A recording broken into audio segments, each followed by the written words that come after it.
All right, folks, welcome back. Well, welcome. I don't know that we've ever been here before, so I don't know if I should welcome you back because I am in Ames, Iowa. I am talking to Eddie Radosevich and Bob Prisbillo, who were deemed too dirty to be in Ames, I think. They were not able to join, so I took the lone trip in the Eskridge Lexus. And it is time for the Eskridge Lexus post-game show. None of us are drunk. I don't know about Eddie, actually. I didn't ask that. So this will not be a drunken podcast as much as some people probably need it. But the Sooners, boy, I tell you what, boys, it was not really odd being in the press box. It, felt kind of normal. But what I was watching kind of felt normal too. The Sooners lose at 37-30 to Iowa State. Mediocre performance on offense and defense. The Sooners, when they had to put something together in the second half, they just couldn't do it. The defense, although not as horrible as a week ago, still not good and not good enough. I don't know. It might have been worse. You think it could have been worse? I thought it was a lot worse than Kansas State when it comes to the defense. I mean, where do you even want to begin? Good evening.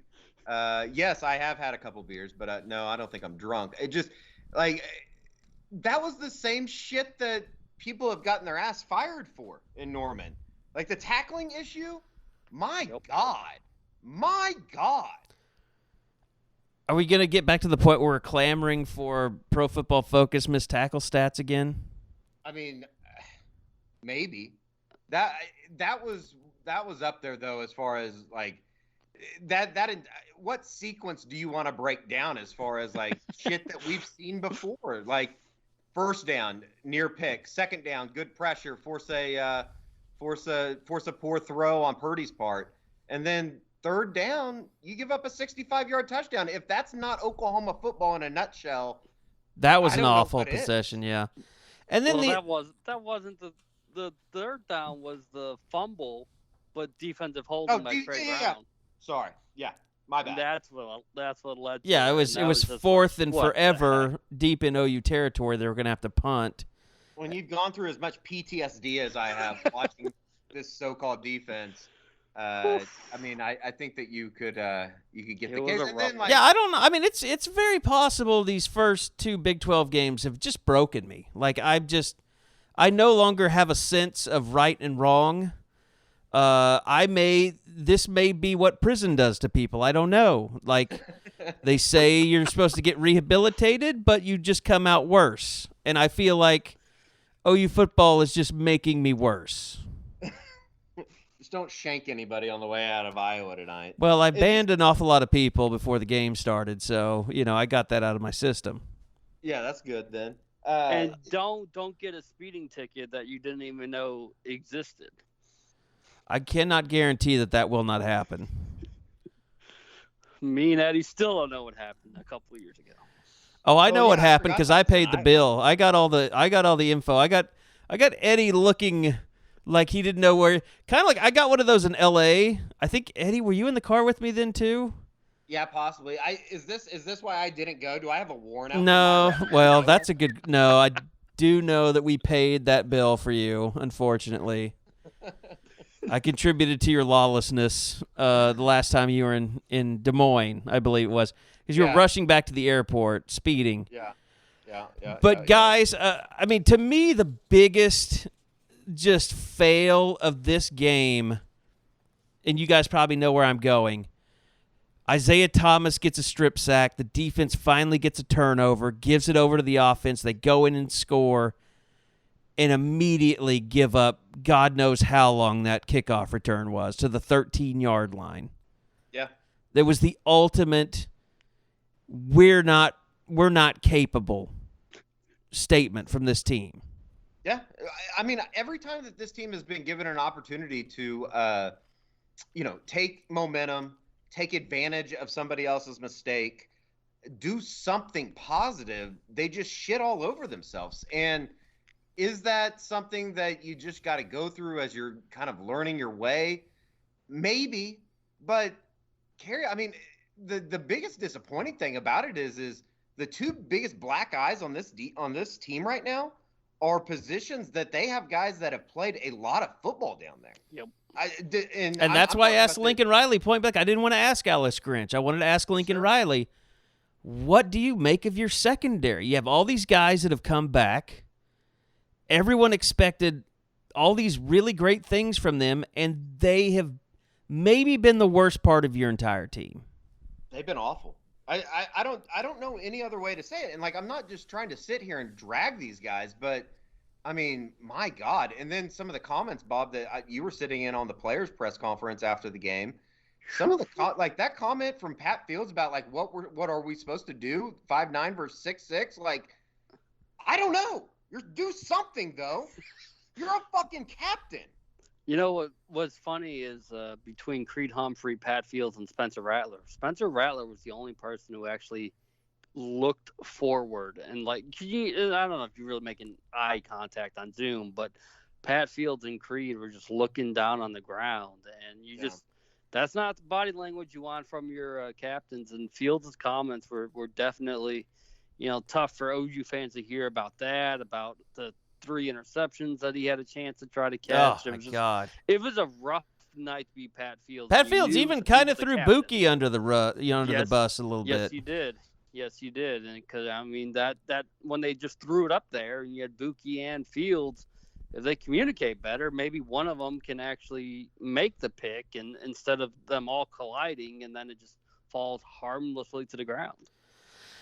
It was bad, and then I don't know. I'd have to go back and watch all of the plays with Charlie Kolar. I mean that, when you have these little tiny guys in the end zone trying to fight, they got a lot of penalties called on them. Yep. I don't know how much of that was should have just let him play, and how much was legitimately impeding him from making a catch.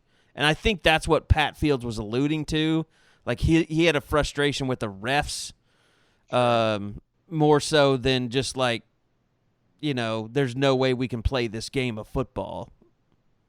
That's kind of what I took from it. Yeah, and that's probably fair.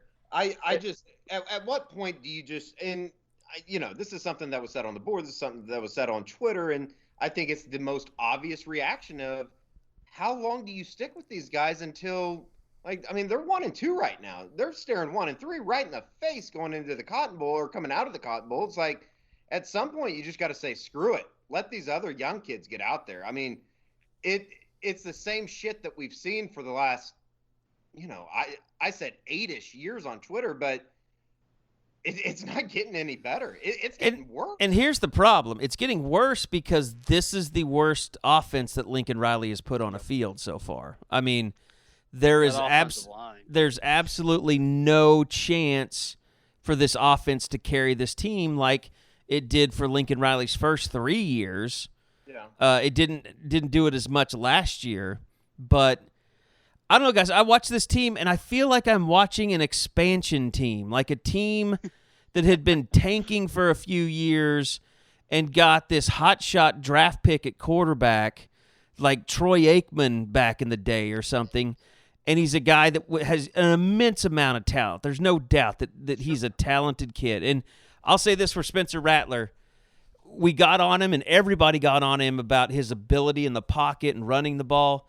He was as good tonight as I've ever seen him. And I would say he was a lot closer to Baker Mayfield in the pocket and knowing when to escape and picking up yards. And I think didn't he have one big first down that got called back because of a hold? Yep. Yeah. Well, I mean, I think it would have been probably like 2nd and 1, and it got called back on a hold on, I believe it was Tyrese Robinson, if I remember correctly. Yes. Yeah, that's right. And that's the thing, Carey and Bob. It's like we talk about the defensive backfield. The offensive line, that's the biggest head scratcher of them all right now for me. 4 of those 5 guys have played a lot of football in Norman. Together. Too. Yes. And there's all this chemistry, cohesion stuff we've been talking about because of contact tracing. These guys know each other, and they're playing like they've never played with each other this throughout the first 3 games of the season. Well, and here's something else I think you have to take from tonight. DeMarco Murray now really only trusts one running back, and that's Seth McGowan. I mean, I said before the season started, like, I could see Seth McGowan moving up and becoming the feature back by the end of the year. He's the feature back after game 3, or he was after game 2. And he looked like a freshman with some of those dancing moves he was trying to do. The one where he tried to reverse field, yeah, and he thought Spencer Rattler was going to pick up the block for him, and Spencer was just like, nah, that's not my deal, and he ran into Spencer Rattler, and then he got tackled. That was one of probably the ugliest offensive play of the game. A couple times where and McGowan there's a lot to choose from. Yeah, where McGowan thought he could just do what he did in high school before and it would work, but that's not how this happens here. I mean, as a whole, it's just like you take a step back and it's almost hard to imagine or fathom or whatever you want to say, like just how bad this football team is. They're a bad football team. Yeah, they're not good, and I think they have a lot of talent out there, Sure. but they are not progressing at a level. It's just like with that strip sack and then the kickoff return. Like, they are making dumb, young mistakes that good football teams do not make. And, I mean, it's already kind of out there. I'll just say they are making the type of mistakes that a Bob Stoops team would not make. You asked the question last week, Carey, do they have a discipline problem in Norman right now? And I was kind of on the fence, and I don't know if I just didn't want to admit it, but they got a discipline problem, and it is very evident that they're not good enough to get over the hump. The last few years, they were good enough to get away with some stuff. This year, they are not good enough, and I mean, I don't know what it's going to take to turn the light on for a couple of these guys. And as a whole, it just seems like and I saw somebody mention this on the board. It's like you watch football all day, you watch football all weekend or whatever, and it just seems like this group, like the last couple of years, it's a soft football team. And I know that's kind of a cliche line, but it just doesn't seem like they have anybody that's willing to just go and hit somebody in the mouth. Well, you know who was really bad and almost non-existent tonight? The linebackers. I mean, we can talk about the secondary how we want, but Deshaun White whiffed on a tackle on Breece Hall that ended up going for like 20 yards or something. I didn't see much of Brian Asamoah tonight. I mean, and I thought the defensive line played pretty well. I mean, of all the position groups, I didn't look at Josh's grades, but I hope he graded them highest because they were able to get consistent pressure on Brock Purdy as just a front four. Yeah. Yeah. They couldn't finish anything, but they definitely got Purdy moving and thinking. And Asamoah and White both had 7 tackles to lead the team, but I sure as heck didn't see where they made that type of impact throughout the game. Yeah, it's funny that you say that, Bob, because I can't remember a time that I thought to myself, that was a nice play by Deshaun White or Brian Asamoah. It's like I felt like they were missing in the backfield. And how many times did they get in the backfield on like a 3rd and 3, and you think that they have them even maybe for a loss, and you look up and all of a sudden Breece Hall ran for an 8-yard gain. As bad as the linebackers were, I think it's gotten to a point where there are almost as many detractors as there are. Well, there are definitely more detractors than supporters of Buki after tonight. Oh, yeah. But he played so well in the last game, and then to come out tonight and just throw that stinker out there where you literally are the one guy that is defending someone who receives a pass standing still with their back to you, and you somehow get juked out of your shorts by 2 different people. Like, I don't know what Buki is thinking sometimes out there. It's bizarre. He should be thinking, why am I not playing, honestly? Like, he shouldn't be on the field anymore. And I don't know what that means, like, who they go put in there, but I'm sick and tired of seeing him just not be good. Like, it's gotten to he's at the point of no return with me. I'm done. Or Well, him you go back and complaining about jumping on a guy's arm in the end zone. Yeah, Complaining. like, of course they're gonna throw a flag. You're on his fucking back. well, I'm not sure if you saw that play or not, Carey, from the press box. It wasn't the late one where it was like hand fighting, but there's one where he's literally jumping on the guy's arm and he's like almost being held by the guy because he's so small. It's kind of funny looking. well, I mean, it was just bad. I mean, and he had a chance to intercept the ball. Yep. That he didn't come down with, and that's just become inexcusable. To basically be fielding a punt and not be able to come down with that, I don't know how you can even go out there and play on this defense. And by the way, what's the option besides Buki? Well, go back a year. Trey Norwood was going to be the starting nickel on this team. Now he's a backup corner. Maybe you got to look at moving him back to nickel. Yeah, hand up. Question: did Trey Norwood even play that much tonight? He did miss a tackle. He missed. He and Woody came in together and subbed out Trey Brown and Jaden Davis quite a bit at corner. Yeah, that was the sequence when they gave up the little throwback there. I know that Woody was in at that one point. Yes, yeah. Okay, yeah. I mean, you go down the list. Everyone had their what the hell moment. From Trey Brown, defensive holding and not being able to do things. Jaden Davis is the corner they got picked on that 65-yard touchdown with no safety help. Everyone had a moment. It's like, oh boy, what the heck is going on here? And I guess I might as well say it. It's like, I think the most disappointing thing for me in all of that is not only the fact that what we've already discussed as far as them being guys that have played a bunch of football down there. I mean, that's Alex Grinch's group, is it not? Like, yeah, it is. Now. Like, come on now. Like, this at some point, like, and I'm not sitting here saying they need to fire Alex Grinch. I'm far from there. But like, not a whole lot of excuses for the defense coordinator when it's his group that is the senior or the veteran group of the bunch that is continually giving up big plays and just looking just flat out embarrassingly awful. Yeah, and it's the other thing is it's year 2. You're supposed to be progressing. You're supposed to be getting more dominant as a defense from what we saw a year ago, and they're regressing. They're getting worse. Yep. I mean, I can barely believe it. I mean, look, I can understand. I thought, like, okay, they're going to take a hit at the defensive line, but I thought Perrin Winfrey was good tonight. You saw Josh Ellison do some good things tonight. Obviously, Isaiah Thomas did some good things.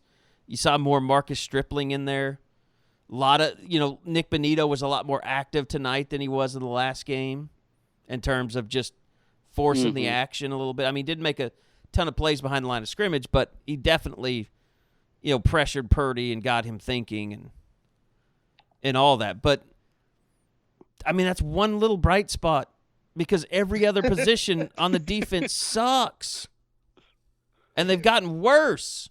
I truly don't get it. And that's why it's like, usually when OU loses or something, fans can bitch and complain about it. And it's like, yeah, whatever. I mean, they're fans. They're overreacting a little bit. I don't think there's a whole lot of overreaction right now. No. This is a shitty football team right now. Carey, I was on the players. So what was Riley's tone about the holding call not called against Rambo on the Rattler pick? Was he really still pissed about it 20 minutes later?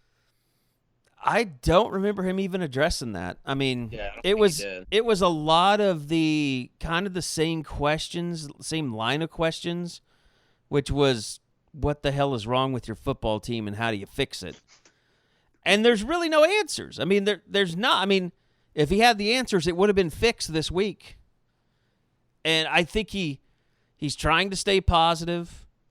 But, I mean, if it was bad a week ago, going into Texas this week, my God. I mean, you're going to start getting, and I've already seen some of them on Twitter, but it's kind of what Lincoln has set himself up for if he doesn't do well, which is he's all flash and no cash. He's all marketing and OU DNA and what was the name of the doc they were trying to do? I think that's the standard. The standard is never going to come out again. Yeah. Do they need to just shelve that? That's going straight to VHS. Actually, it's what happens when you just take something off of Twitter that was never going to go to VHS or video on demand in the first place? Where does it go? TikTok? Maybe. It's just going to be released over a series of 30 TikToks. Maybe just some snaps. OU and Texas are really good at coming up with hashtags and not winning football games. That's basically what it is right now. And that's fair. I mean, it is fair. Is. Absolutely. I mean, you're in that world, and that's all the fans see, and you spend all your time marketing, and you don't really care about media, and you don't really give media the time of day, which means you don't give fans the time of day, because all that in-house produced schlock is just that. I mean, it's all rainbows and unicorns, and it's not real. It's it's like listening to a coach's show. I mean, not that Toby doesn't do a great job. I think he does, but how much substance? And I think Toby gets some substance. I'm just talking in generalities. Like how much substance comes out of those university-produced things? I mean,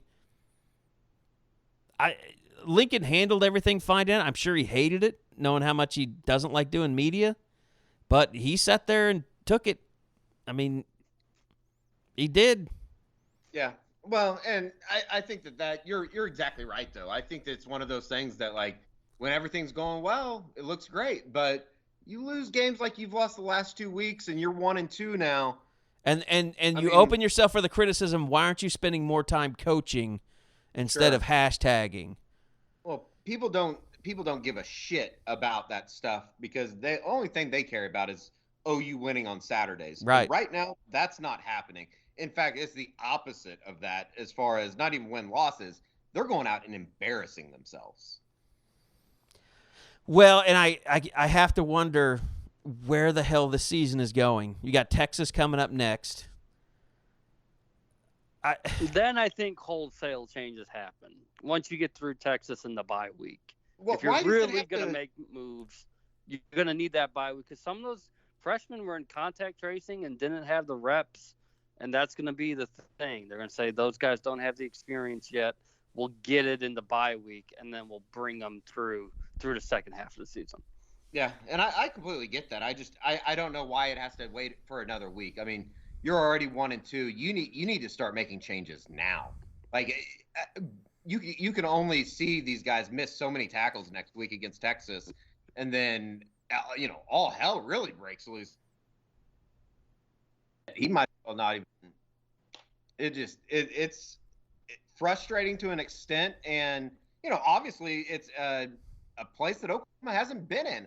Last time OU lost back-to-back games in the regular season, I was in middle school. Yeah, it also kind of, you look at the history, the modern history of OU football. Really, Sam Bradford is the only freshman, whether it's redshirt, true, whatever. The only freshman that really carried a team, to any kind of heights. Like, they played the Big 12 championship. They beat Missouri in the Big 12 championship when he was a freshman. Who was number one. A redshirt who was number one at the time. But Landry Jones struggled. Just go down the list. I mean, I'm trying to think, obviously, 2005 was a bad year. That was when they came off of Jason White being here for 20 years. Then Paul Thompson and Rhett Bomar. Paul Thompson won the job, but it was an ugly, ugly offensive season. And they ended up kind of righting the ship at the end. Then 2009 with Landry when Sam got hurt, and he kind of took it over. But that was they couldn't. The receiving corps sucked. Nobody could catch a pass, and Kevin Wilson was going 5 wide, and that was not a fun season. It ended up in the Sun Bowl. I mean, playing Stanford. And outside, if OU goes to the Sun Bowl, I want you to send me to Mexico and just have me killed. I don't mind El Paso. All right, I know Eddie. Fuddruckers is closed, Carey. I know. Oh, we're so screwed. I want you to kill me if they go to the Sun Bowl. I don't even know if there'll be a Sun Bowl by the time OU gets to a bowl game. That's what I was gonna say. Yeah, I don't know if that bowl's gonna exist. Shit, that might be setting expectations too high. I mean, here's the bright part of the season. The New Mexico Bowl's been canceled. Some other shit bowls have been canceled. You know they're going to take Oklahoma no matter what. It's just, will Oklahoma even go to it? I mean, look, realistically, this team, if they lose to Texas next week, they can't beat Oklahoma State. I mean, Texas Tech, that's a struggle the way they're playing. They can beat Kansas. Maybe. The month of October. They could beat both Baylor and West Virginia. I don't know how it can get any worse defensively. I got a text from a former player tonight. He said, I thought last week would be a wake-up call. We look very poorly coached, and I never think that. I mean, it's startling how bad these last 2 weeks have been for Oklahoma football, the last 14 days. Well, especially when we talked to the guys on Tuesday, Wednesday, they kept talking about this is the big challenge week and this is a mentality thing. And then if that was true, like if Kansas State's supposed to be the wake-up call, then this is their mentality. This is who they are. And guys, they haven't been raise it to another level. They haven't been down a bunch of bodies or anything. I mean, everybody's been out there. Well, and the thing about it is tonight, like look at tonight. They're up 17-6 at one point. Iowa State had moved the ball, and whatever. They still got stops. They forced two field goals, and you felt pretty good about it. And then it just seemed like there was something that happened midway through the second quarter, and I don't know if I can put my finger on it, whether it be I'm trying to look at the play-by-play here to get a better idea, but it just they don't have the ability to step on the throat. And it was like you could feel tonight how badly that defense needed turnovers. They had to have them tonight. Yeah, like it was that's why what you said, Carey. That's why the Isaiah Thomas thing.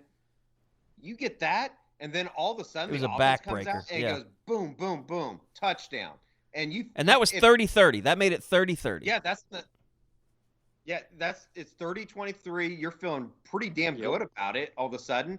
And then, like, I'll be honest, I was watching the game over at my parents' house. I went to go take a leak real quick, and I came back and it's tied. I had the ball at the 15-yard line. It's like, whoa, what happened?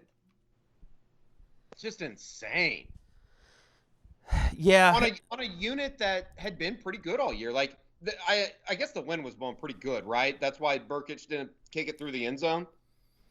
No, I mean the wind was pretty still. I mean it was basically no wind all night. Now it was raining, and I don't know if that showed on TV very well. You could see that. You could for sure see that. And it was just kind of off and on, and really in the second half, just kind of spotty here and there. But I mean, look, you talk about the players slipping and all that stuff. That didn't affect the outcome of the game. This team just... Iowa State played on the same field. Yeah, this team just didn't play well. I mean, and it's just like, I'm watching this team, and I just see no life. It's just, they're lifeless. Yeah. They are. It's like there's a clock that starts when the game starts, and they have a certain amount of time where they play well, and then it's like they're just holding on for dear life. And at some point in the game, they just stop attacking, basically all momentum just dies, and they're holding on for dear life. That's the personality of this team after 2 games in the Big 12. And that is the most startling thing of all. By the way, I found the thing I was talking about. It was the Rattler throw to Rambo over on the sidelines that was kind of short-armed, and they ended up punting, and that's when they went through had to punt, and then the 61-yard touchdown to whoever for Iowa State, and then 17-13 after that. But yeah, like, I just don't understand how they And is that not a culture thing, guys?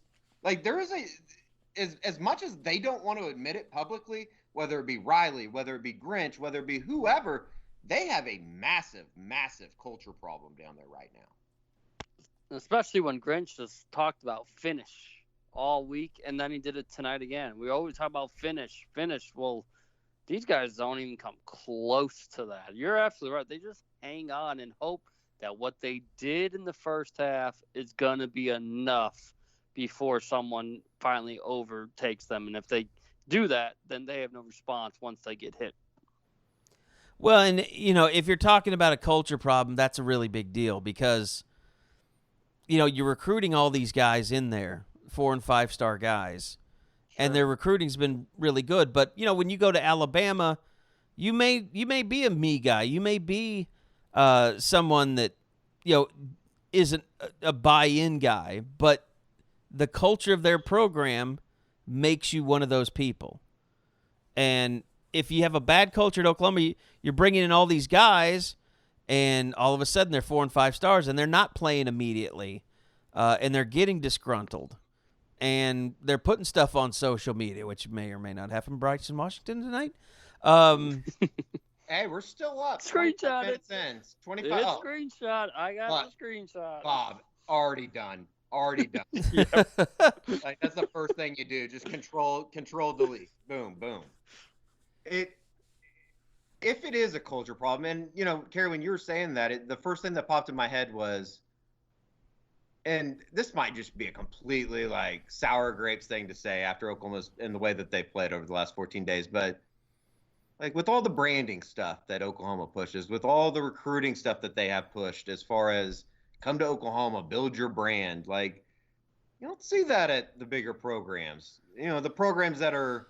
Oh, I think everybody's doing that. You just don't see it because you're not paying attention to every tweet like we do with OU. Yeah.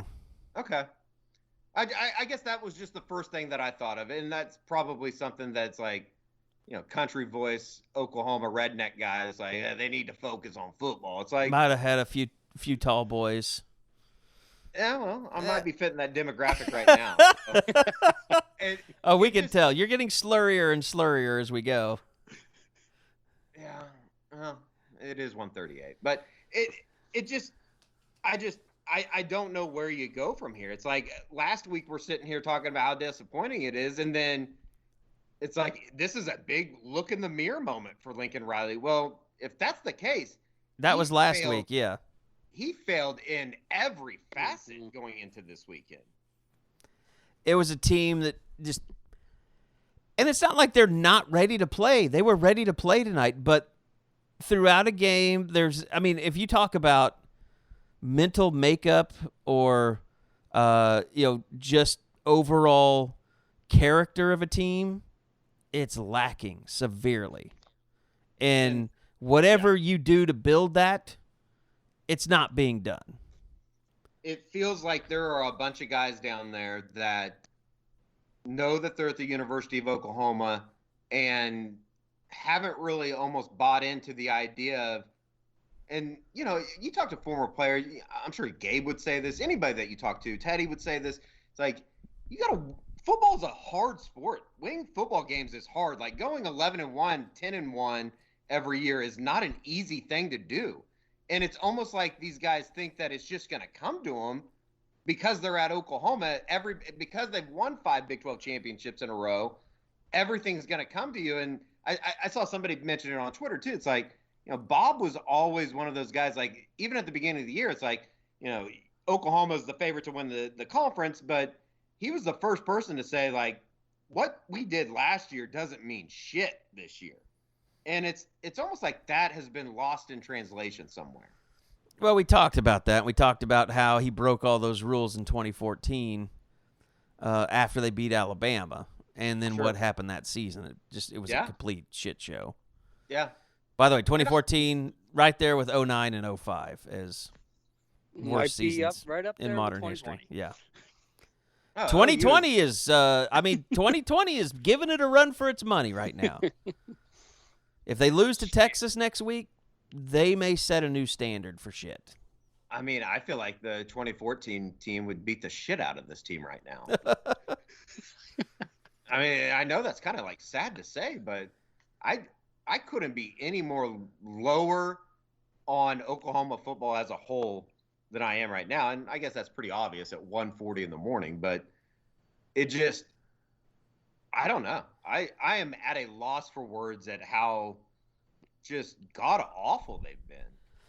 Guys, real quick, I want to remind everybody I had a very nice trip to see this shit show. Thanks to Eskridge Lexus of Oklahoma City. Ed Eskridge, the boys over there, they gave us the first ever all-wheel drive 2021 Lexus ES250. I would say that I'm sad you guys missed it, but I talked to Aber and Kersey. They wore masks the entire way because they were in the same car. God, tell me that you're kidding me. No, they did. They did. One. I love that sigh. That was 9 hours in a car wearing masks. I said, like, when you guys stop, would you just get out of the car and start running and rip your mask off? Yes, I hope so. So I got to, what I'm saying is I got to take the first ever all-wheel drive 2021 Lexus ES250. Didn't have to wear a mask. It was glorious. Got a lot of highway mileage, 34 miles per gallon. I only had to gas up one time, and that was near the end. I think it was about 100 miles to go before I had to gas up. 100 miles left. But make sure, Ed Eskridge, Eskridge Lexus of Oklahoma City, 405-755-9000. I know a lot of people, they've had vacations that they haven't taken. And I was talking to Ed about this before I left. Like, a lot of people have said, you know what? Let's go ahead and get a new car. Let's go ahead and get something really nice. And they've gone over to Eskridge Lexus and said, let's get a new Lexus. If you're that guy, make sure and ask for the special Sooner Scoop price on any new or pre-owned car, and they will take care of you just like they take care of us. So, Ed, we appreciate you guys being the premier sponsor for the Scoop post-game podcast, even though it sucks so far, at least the games. Hopefully the podcasts have still kept you entertained, but Ed's the reason why we're able to do this. So, and the reason why we stay up till 2 a.m. on road games to do this. This is a Ames tradition. I am kind of sad you guys aren't here because Ames is always. It seems like we get a lot of night games. All-nighter. And it's usually 4 in the morning before I go to bed, which will be again this morning. So it's a tradition. But you know what? It's football. We love it. We don't love what we watched tonight. We don't love that you guys are going to be pissed. And you'll be hard to deal with, but we're used to it.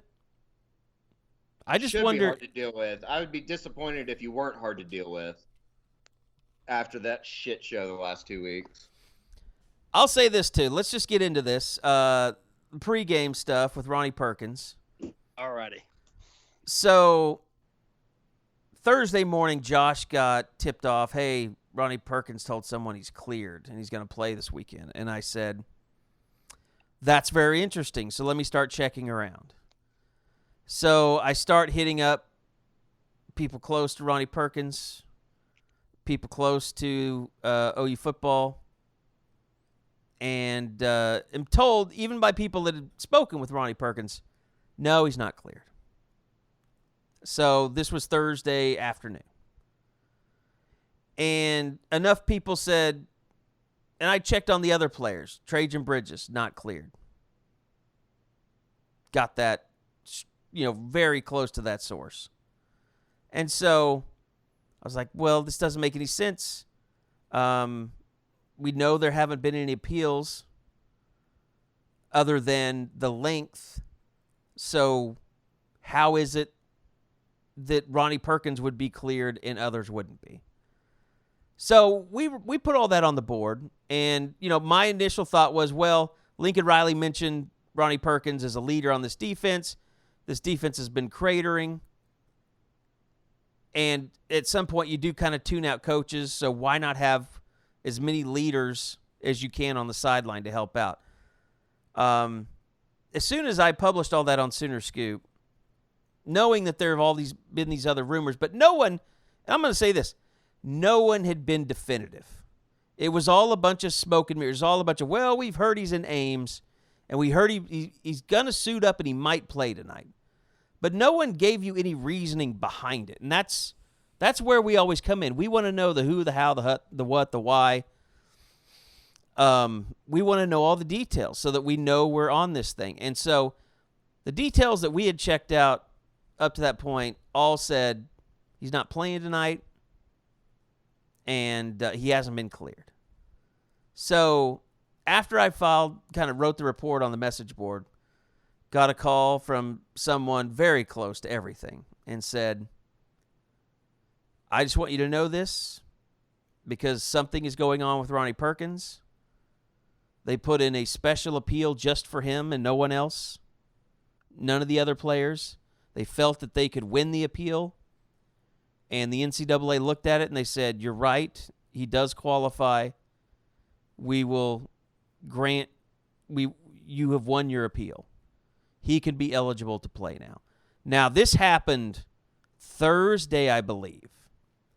And the appeal was only a couple of weeks.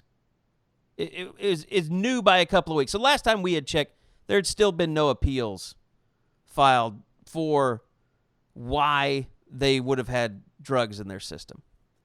But I can't go into all the details. I've been given permission to do all that. But Ronnie Perkins had a special set of circumstances they felt like would end up in him having an appeal granted, and it worked. It did, and it was given. So why was he in Ames? He was in Ames tonight because they thought that everything could get wrapped up possibly in order for him to play tonight. It didn't end up happening. He didn't dress out with the team. He didn't go through pregame warm-ups, and he stood on the sideline. Because, and this is another thing I've not been given clearance to go into detail about, because not everything had been put to bed with the NCAA. And that's all I'm really going to say. So I did receive a text message. I'm going to look at it right now because I don't know how much of this I can say or if this person gave it to me. While you're looking at that, I'll just say that I don't know if adding one player to this defense is going to help anything. I mean, obviously, no. I'm right there with you. I'm right there with you. He's the best player on the defense. He'll be the best player on the field when Oklahoma plays next weekend, or at least on the Oklahoma defensive side of the ball. But that's not going to help Buki cover somebody. That's not going to help Patrick Fields tackle somebody. Like it just. And the other thing, too, and cut me off when you find it. I've found it. Let me just throw this out there real quick because I'll be done then. Very high up, you told me, still in process of being cleared for competition. This was at 6:37, right as the game was starting. And a few minutes later said next week is in play. And I've been told all that stuff almost got cleared before tonight, but it didn't. It will be cleared for Texas next week. So Ronnie Perkins will be back in an OU uniform in a week. But, I mean, guys, this was so up in the air.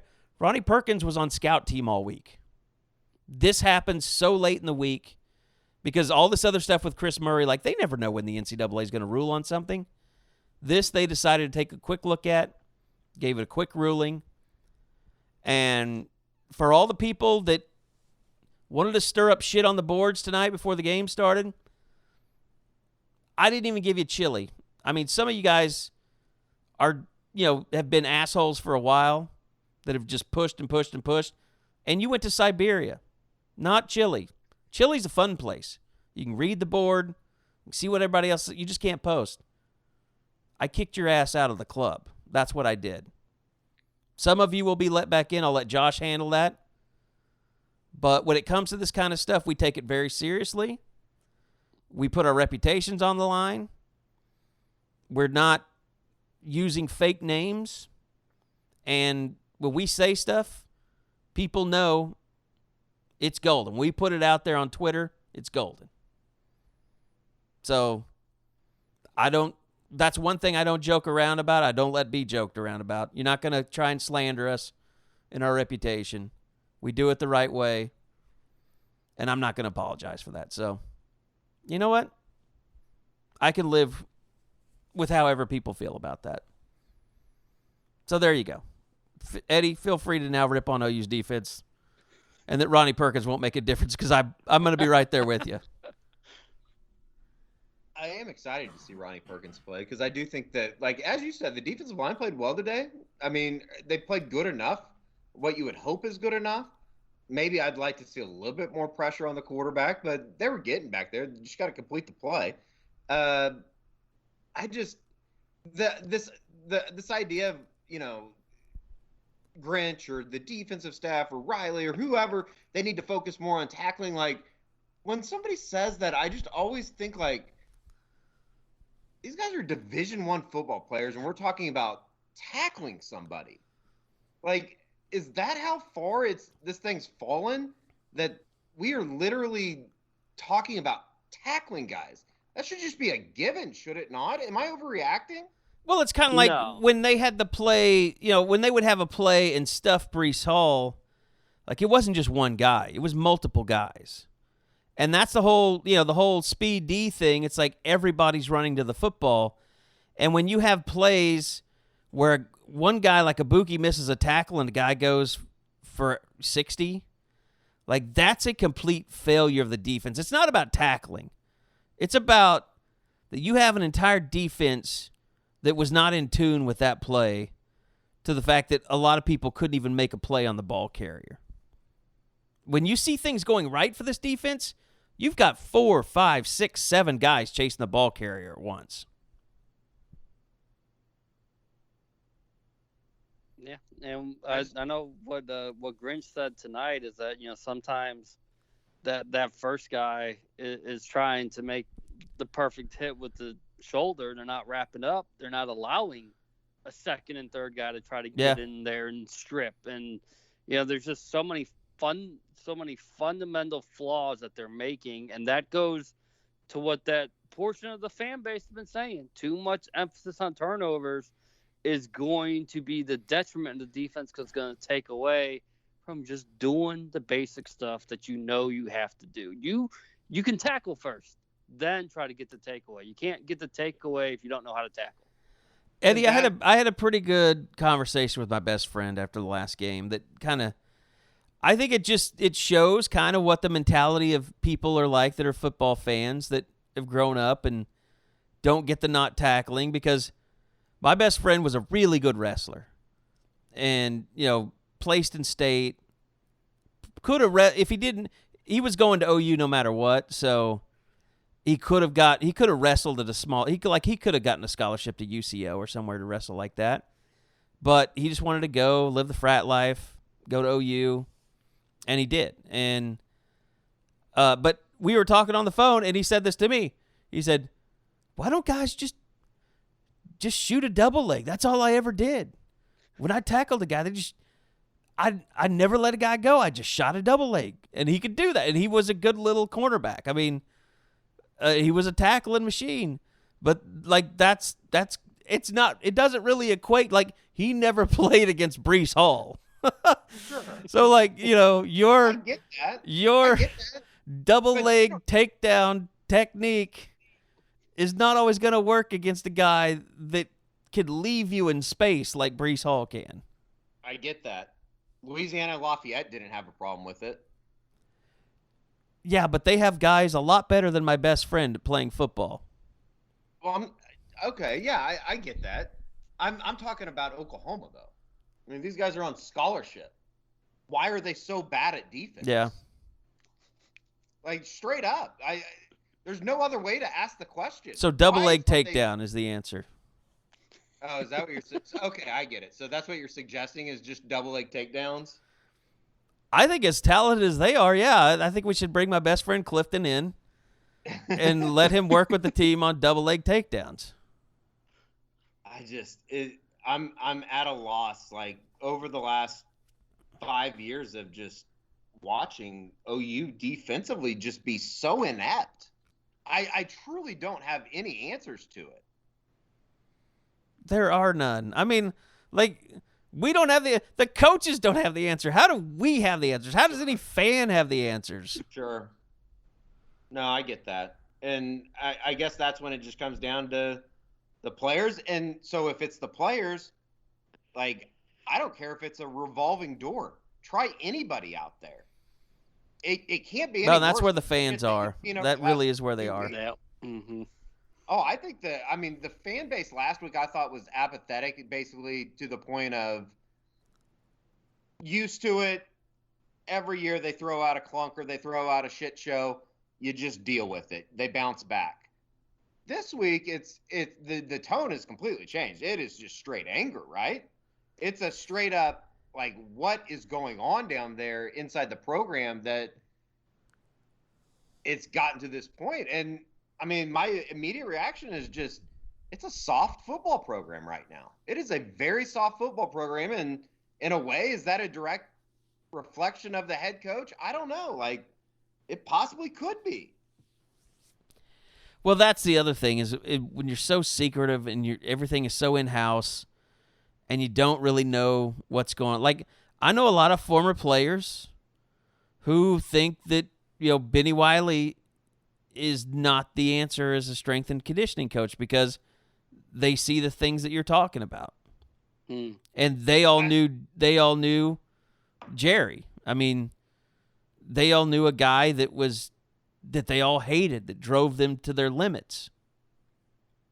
Whereas it seems like Benny Wiley is friends with everybody, so they don't like that. And maybe that's just people getting old. No, I mean, Gary, that was something that when they made that hire, and listen, I don't know if that's the right answer or not. I don't know if firing the strength and conditioning coach is the right answer. That's certainly not going to help you make tackles on Saturday, but like, I remember that was wasn't that a little bit of a board discussion when Benny Wiley was hired? Was his track record when he goes places, guys, to a certain extent, get a little soft. Well, and I think you could, I mean, the problems that the offensive line are having right now, how well are they conditioned? How well is anybody conditioned the way that they fade in the second half? Do you think, we didn't talk about this last week, do you think Tyrese Robinson and Marquise Hayes are too heavy? Maybe. It feels like. And I feel like Creed is. The holding penalties, and correct me if I'm wrong, but did that stuff just didn't happen last year? Or maybe I'm just not remembering it and they were able to get over it because they were better offensively. Like,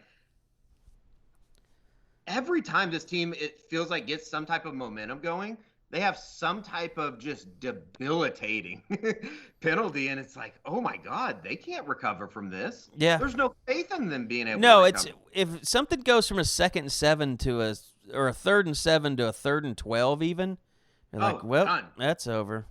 Yeah. That's what's different. Yeah, for sure. You have zero belief that they're going to pick it up. But guys, tonight I thought it was another night where the offense made a mistake in featuring Charleston Rambo too much.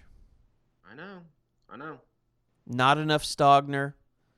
Where is Theo East, though? Oh, boy, that pass that he dropped I don't think he tracked it or whatever. Went through it. It literally went right through his hands. And what a play by Rattler. Oh, that was a throw and a half. Rattler played pretty damn well tonight. Yeah.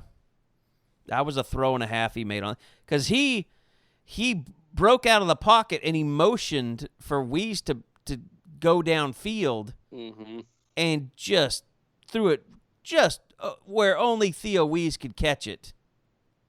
Just like Rambo against Missouri. Yeah. I mean, his best passes this year have not been caught. Yeah. Those are probably his 2 best passes of the year. Rewinding all the way back to the first series, what did you think about them kicking on the 1-yard line? It shocked me because usually Lincoln likes to set a tone early in a game like that, especially on the road. Is that just a complete indictment of where they're at off with the offensive line? It didn't set a good tone. I mean, it was. We had so many other questions to ask, but I was wondering if Rattler actually did make him go for it on that second series, or if Lincoln was thinking about it and the TV just called Rattler telling Burkett to get off the field. But we had so many other things to ask about. Yeah. I don't know, guys. It's just it's something we haven't seen in a long time. And every program really never seen it. Goes through ebbs and flows. And maybe this is, what was going to happen no matter what, or no matter who the coach was. But this is going to fall on Lincoln's shoulders, and it's going to hurt his reputation. And people are going to say mean things that aren't necessarily fair, but it's going to happen. He's in that position now. And OU football's in that position now. Texas is going to come to that game even off a loss, a little bit pissed off, but probably feeling like they can beat this Oklahoma team. Oh, my God. As we're sitting here recording this, like, just thinking about what could happen on Saturday down at the Cotton Bowl, I feel like it could get really ugly. It could get ugly. And I don't know if I've said that before about an Oklahoma game. I mean, really, guys, you look at this Oklahoma team. If you look at this Oklahoma team with what we've seen the first two games, if they don't get better, they could lose to Texas. They could lose to TCU. They could easily lose to Oklahoma State. You could say they could lose that, but basically, Kansas, Baylor, West Virginia, Texas Tech. Those are 4 wins in the Big 12. 5-5. From what I saw this afternoon from from Baylor, I don't know if you could just count that as a win. I think the only for sure win right now on the schedule is Kansas. And I know that's a little bit reactionary, but I mean, they are a bad football team right now. But I think the important thing is, there's 3 losses sitting ahead of them. Texas, TCU, and Oklahoma State. No doubt. 100%. And they've already got 2. It's crazy. And you're only playing 10. Yeah. Sun Bowl, here we come. Kill me. It really is crazy. And I guess in a way, it just kind of reinforces the idea of just how good Oklahoma's been and how good the offense has been over the last few seasons. But at the same time, like the repeated just abysmal defensive series is just crazy to me. It is wild. Yeah, I doubt Lincoln is to the point where he's like questioning his decision to hire Alex Grinch, but he's probably looking at him with a stronger eye right now. They need to look at everybody. I think every person in that program needs to get a huge ass mirror and look themselves in the face, because this ain't it right now. I know that. Well, I don't know what else to say. I think we've got to said everything that there is to say just about the shit show that it was. I will add, Gabe Burkett, 51-yard field goal to tie the game in the fourth quarter. I thought that was a hell of a kick. I did not think he was going to make that. The 51-yarder, yeah. Yeah, not the one before halftime, but the one in the fourth quarter. Okay, yeah, that was a hell of a kick. That was a nice kick.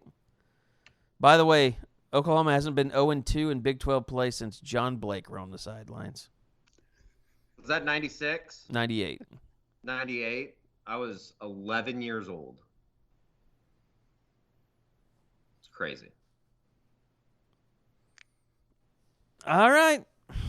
Fellas, I appreciate it as always. I'm going to head and get this son of a bitch up. Thanks to Eskridge Lexus for getting us down here safely. Hopefully getting us back safely. It's up to me and the guide assistants to make sure I don't go off the road. So thanks to Eskridge Lexus for being a big part of the post-game podcast. Thank you, Eddie. Thank you, Bob, for spending your time, staying up. Sorry you couldn't be here with me, but I'm sure you're more than happy not to be driving home 9 hours after this tomorrow. So No, be safe. Have a good drive. All right, guys. Appreciate it. We'll see you guys back here after Texas next week, and we'll see where the Sooners sit in the Big 12. Will they get their first Big 12 win? We do not know. That's going to do it. We'll see you guys next week. Thanks for listening to the Eskridge Lexus postgame podcast on SoonersScoop.com.